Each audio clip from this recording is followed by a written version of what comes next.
Oke. Assalamualaikum warahmatullahi wabarakatuh. Di sini saya akan melanjutkan dari penjelasan teman saya sebelumnya, Rua. Jadi untuk memperdalam pengetahuan kita dan pengertian kita terhadap memahami metode statik, maka kita bisa langsung melakukan percobaan. Di sini seperti yang ada di PowerPoint yang disediakan, kita diminta untuk membuat kelas mahasiswa. Maka dari itu, kita membuat kelas mahasiswa di dalam package latihan statik, seperti yang diminta di PowerPoint. Pada kelas mahasiswa ini, kita memiliki dua variabel statis dengan tipe data string, yaitu ada prodi dan nama. Prodi sendiri memiliki nilai yaitu TRPL, dan untuk nama sendiri memiliki nilai yaitu Mr. X. Setelah itu, kita diminta di PowerPoint untuk membuat kelas di kelas main, yaitu pada kelas main, kita diminta untuk mencetak nilai dari prodi dan nama dari kelas mahasiswa menggunakan sistem outprint mahasiswa prodi dan sistem outprint mahasiswa nama. Maka jika kita mencoba untuk merun dari sintaks ini,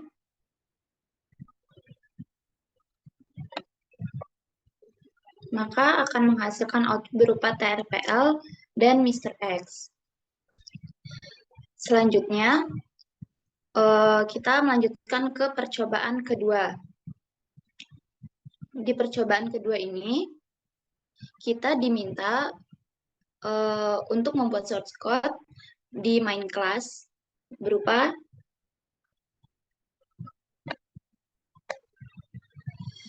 untuk membuat dua objek, yaitu ST1 dan juga ST2.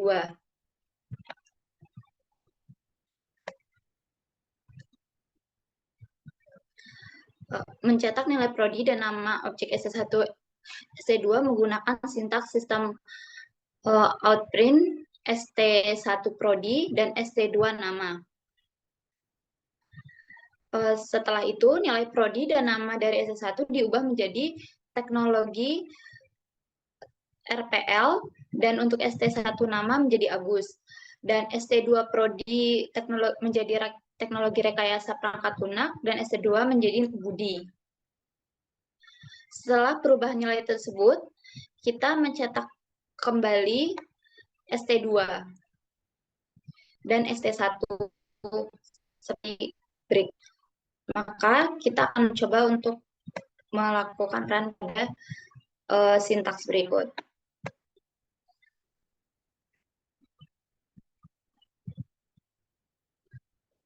Maka output yang dihasil adalah untuk yang dua yang atas itu merupakan sintaks yang sebelumnya, yang percobaan pertama. Lalu untuk yang berikutnya adalah Mr. X, TRPL, Mr. X. Lalu karena tadi perintahnya sudah diubah untuk output, untuk nilai dari ST1 Prodi 1 Teknologi RPL dan ST2 nama Agus, dan juga ST2 Prodi Teknologi Rekayasa Perangkat Lunak, dan ST2 Budi. Maka output yang dihasilkan juga akan mengikuti teknologi rekayasa perangkat lunak beserta nama yang sudah diubah. Selanjutnya, kita akan melanjutkan ke percobaan 1C.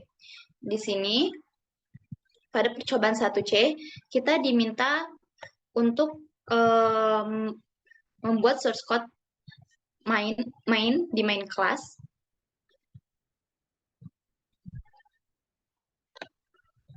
yaitu mengubah nilai variabel statis prodi dari kelas mahasiswa menjadi software engineering teknologi, dan untuk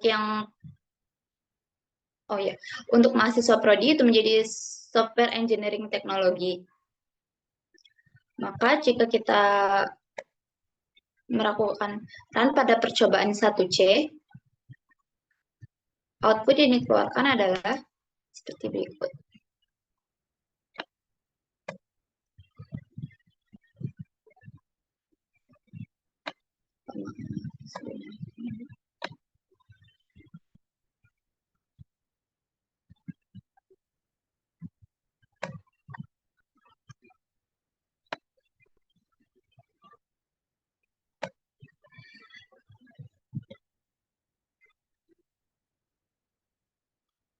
Di sini untuk ST1 Prodi berubah menjadi Software Engineering Teknologi seperti yang kita minta. Seperti yang ditunjukkan di percobaan 1C. Begitu pula pada ST2 Prodi itu akan menunjukkan Software Engineering Teknologi. Untuk namanya tidak berubah karena kita tidak melakukan perubahan nilai pada untuk variabel nama. Selanjutnya, untuk percobaan 1D, kita diminta untuk membuat suatu variabel yang tidak memiliki nilai dengan tipe data yang berbeda-beda seperti string, integer, double, dan boolean. Maka kita akan mendapatkan output seperti apa jika kita melakukan percobaan seperti berikut.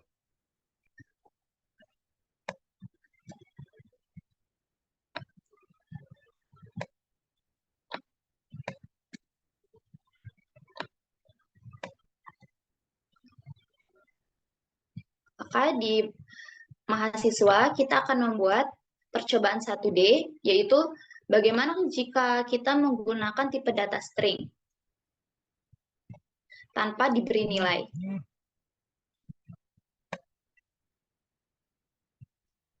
Jika kita memberi nama string tanpa diberi nilai,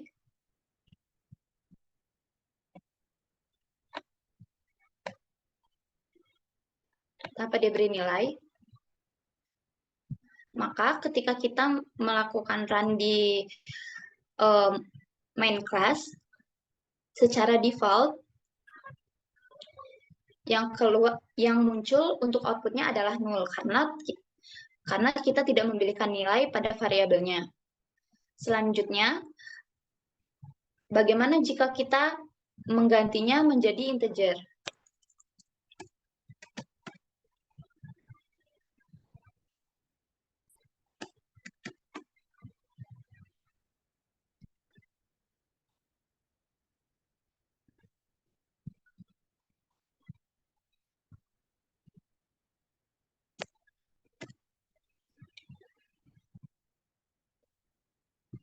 Jika kita menggantinya menjadi integer, maka default output yang keluar adalah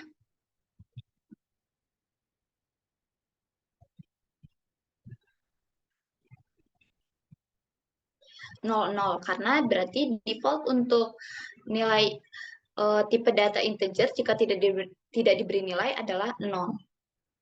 Selanjutnya, bagaimana jika kita mengganti tipe datanya menjadi double?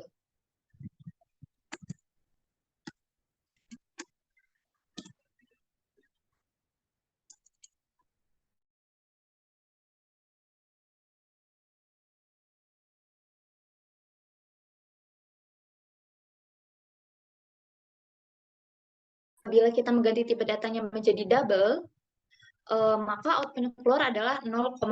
Jadi defaultnya itu adalah 0,0 untuk tipe data double yang tidak kita berikan nilai. Selanjutnya untuk yang terakhir, bagaimana jika kita mengganti tipe datanya menjadi boolean?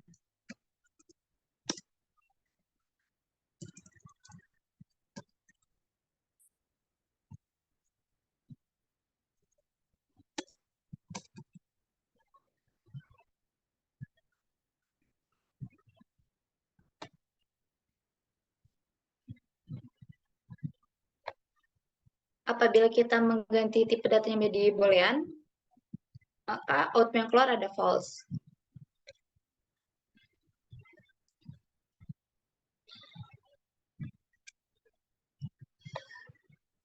Untuk kesimpulannya, berarti variabel statik itu adalah variabel yang berbagai nilainya di antara semua objek dalam satu kelas, itu artinya hanya ada satu salinan variabel, sehingga dapat diakses oleh semua objek yang dibuat di kelas tersebut.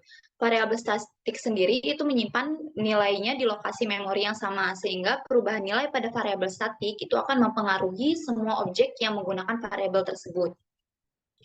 Ketika kita meload kelas, variabel statik akan diinisialisasikan. Ini dimaksudkan berarti variabel statik sudah memiliki nilai awal sebelum objek apapun dari kelas tersebut dibuat. Inisialisasi variabel ini terjadi sebelum akses variabel atau pembuatan objek dari kelas tersebut. Jadi, apa saja keuntungan yang kita dapat jika kita menggunakan variabel statik? Yang pertama, kita dapat variabel statik ini dapat digunakan untuk menyimpan data yang perlu diakses oleh semua objek dalam kelas. Misalnya nilai konstan atau penghitungan yang dibutuhkan oleh semua objek itu. Lalu, keuntungan lainnya adalah kita dapat menghemat ruang memori karena hanya ada satu salinan variabel statik yang dibagikan oleh semua objek. Selain itu juga, kita memungkinkan untuk mengakses variabel atau metode tanpa harus membuat objek dengan menggunakan nama kelas yang diikuti nama variabel. Jadi seperti contoh tadi, kita sudah membuat variabel tanpa diikuti oleh objeknya.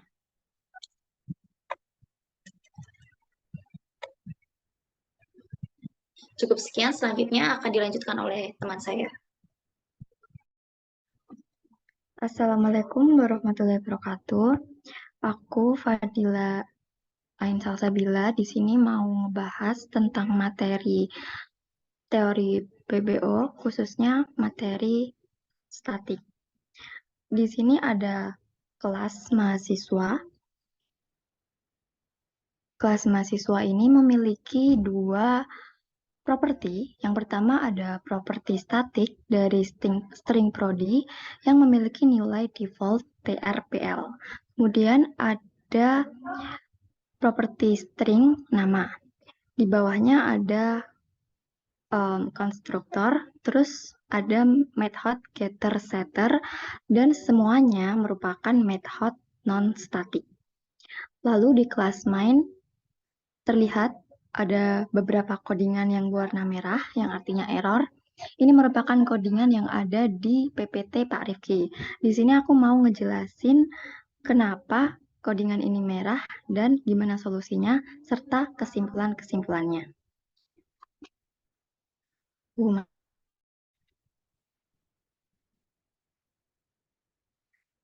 Yang pertama, kita ada source code system out primulen mahasiswa.prodi. Di sini ada kesalahan, yaitu prodi. Prodi di kelas mahasiswa didefinisikan sebagai sebuah properti yang memiliki akses modifier private. Sehingga untuk mengaksesnya diperlukan method tambahan, yaitu method getProdi.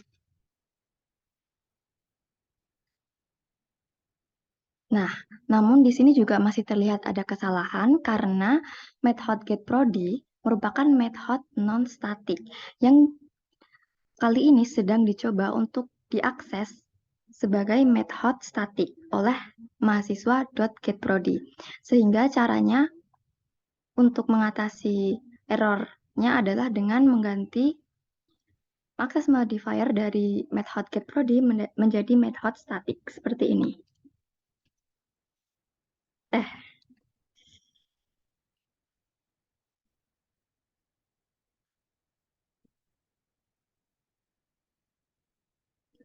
Nah, udah dilihat di sini aman, nggak ada error. Aku kembaliin ke settingan awal. Kemudian aku berpindah ke materi yang lain. Oke, selanjutnya di sini ada source code. Yang pertama adalah mahasiswa ST1 new mahasiswa MRX1. Kemudian ada objek kedua, ST2 mahasiswa yang memiliki value DMR X2. Ketika coba di print, maka hasilnya sesuai ya untuk sistem out println ST1 get prodi, ST1 get nama, dan ST2 get prodi, ST2 get nama masing-masing menghasilkan output TRPL MRX1 dan TRPL MRX2. Kemudian untuk objek ST1 akan diset menggunakan metode setProdi yang memiliki nilai parameter yaitu teknologi RPL. Kemudian ST1 diset lagi, namanya menjadi Agus. ST2 diset Prodi menjadi teknologi rekayasa perangkat lunak. Dan ST2 diset lagi, set nama menjadi Budi. Ketika kedua objek tersebut dicoba untuk di print, maka hasil yang didapatkan adalah sebagai berikut. Teknologi rekayasa perangkat lunak dan Agus adalah hasil milik ST1 dan teknologi rekayasa perangkat lunak Budi adalah hasil dari ST2. Terlihat bahwa kedua objek yaitu ST1 dan ST2 memiliki informasi yang sama yaitu teknologi rekayasa perangkat lunak sebagai hasil dari sistem out println get prodi. Kenapa bisa sama? Karena pada kelas mahasiswa, properti dari prodi merupakan sebuah properti statik. Sehingga apapun perubahan baik dari ST1 ataupun ST2 akan menyimpan value di perubahan yang terakhir, yaitu di value ST2 set prodi teknologi rekayasa perangkat lunak. Jadi kesimpulannya adalah akses modifier statik pada sebuah properti akan berkaitan dengan kelas, bukan dengan objek tertentu. Sehingga apabila suatu properti statik diubah value-nya melalui objek A, maka value milik objek B juga akan berubah. Next, kita memiliki suatu source code yaitu mahasiswa.setprodi software engineering technology. Di sini terlihat ada garis merah yang menandakan error. Hal ini terjadi karena method setProdi adalah method non-static. Namun, di source code ini, method ini dicoba untuk diakses dengan style pengaksesan dari method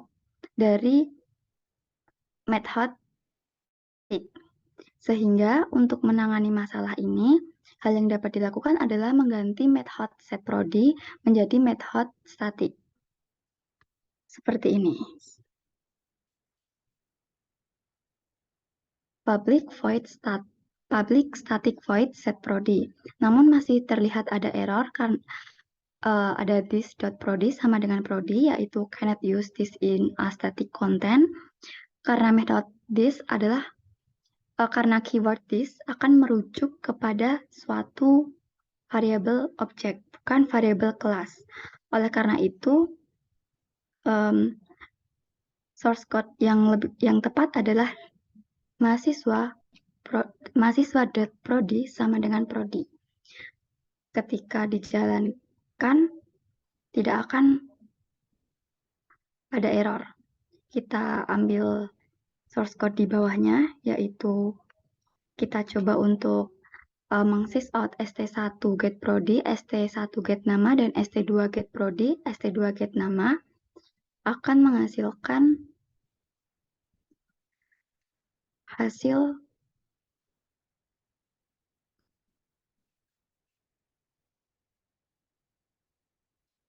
software engineering teknologi Agus dari objek ST1 dan software engineering teknologi Budi dari ST2. Jadi kesimpulannya adalah apabila akses modifier pada method adalah statik, maka akses modifier properti yang berada di dalam method tersebut haruslah juga statik.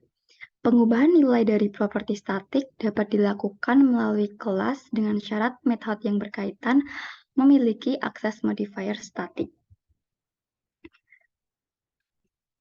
Next, kita memiliki source code yaitu mahasiswa.getProdi dan mahasiswa.getNama. Kedua source code ini menghasilkan sebuah error. Maka untuk menangani masalah ini adalah karena mahasiswa.getProdi, mahasiswa.getNama adalah style pengaksesan untuk method static, sedangkan method getProdi dan getNama bukan merupakan method static. Pada kelas mahasiswa diperlukan pengubahan, yaitu public static string getProdi dan public static string getNama. Nah, di sini masih ada kesalahan, yaitu return nama.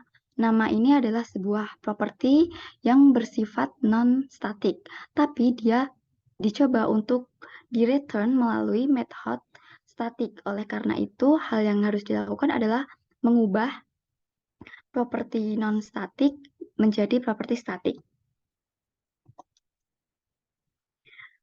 Jadi ketika di kelas main, mencoba untuk di-run akan menghasilkan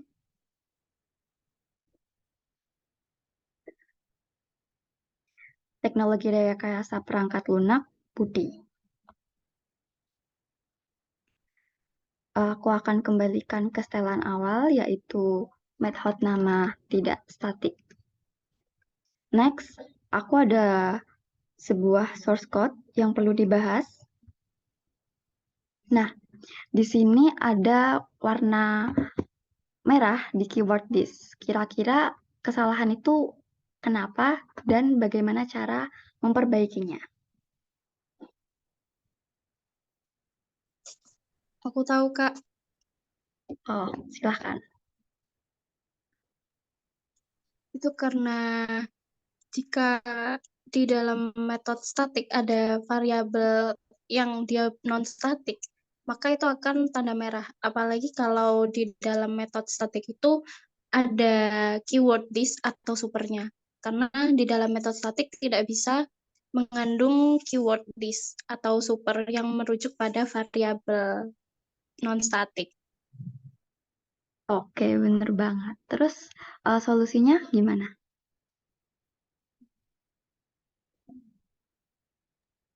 Solusinya ubah variabel non-statik itu jadi statik. Oh, jadi mahasiswa gitu ya. Nama sama dengan nama baru.